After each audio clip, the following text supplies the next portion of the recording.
Back at it, folks. Today, let's unbox the Canon EOS R5.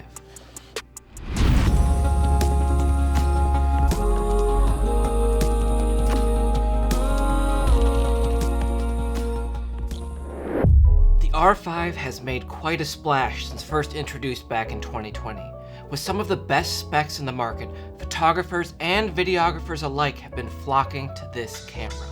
Among the highlights are a 45 megapixel full-frame sensor, dual pixel autofocus 2 with over 1,000 autofocus points, and the ability to shoot 8K raw video.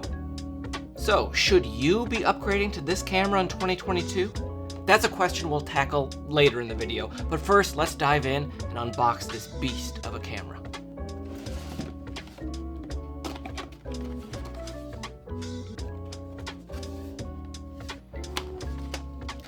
Top, we got instruction manual. Then we have our new battery. This is the LP-E6NH. The new battery is 14% more powerful and also backwards compatible with older cameras. You can also use older batteries in the R5, but obviously they will emit less power and give you shorter battery life. We have a new battery charger. It's the same charger as always, but in my opinion, you can never have too many.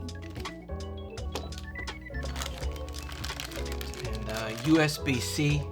With this cable, you can provide external power source to the R5 when shooting 8K. Recording extremely high quality footage drains your batteries like crazy. So having an external power source might be a good idea for event videography like weddings. Camera strap.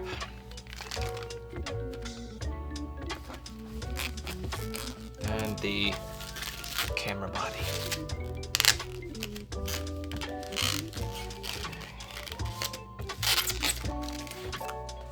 Okay.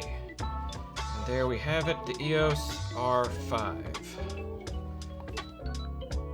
Right off the bat, it feels very similar in my hand to the 5D Mark IV. Most of the buttons seem to be in about the same position as what I'm used to. The on-off switch is quite a bit different, and obviously flip screen. So that's very different. That's very, very new for me. All right, well here's everything that comes in the box. It's really not too much. We have the camera body, battery, USB-C, charger, strap, and manual. Now there's always pros and cons to upgrading your camera body. Trust me, I took my time flip-flopping back and forth on if I should purchase the R5. Here's just a few pros that won me over. Number one, it's a true hybrid camera. Previous Canon cameras typically specialize in either outstanding photos or video, but not both. With the upgraded sensor and mind-blowing video resolution, the R5 won me over. Number two, shooters with this camera cannot stop praising the autofocus system. This will be so helpful for me when I'm shooting solo videos for YouTube and my photography. And three, all around jump in video and stills resolution. Not much needs to be said about this.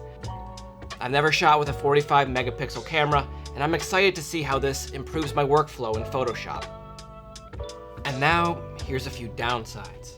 Number one, this is an obvious one, the price. The R5 is not cheap. Two, you will have to upgrade your gear.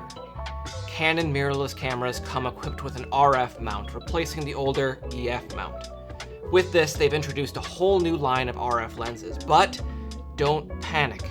You can still use your old EF lenses, but you will need to purchase a mount adapter.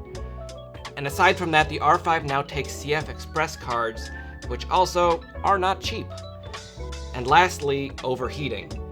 You'll hear this one all the time. The R5 is prone to overheating, especially when shooting at 8K for extended periods of time.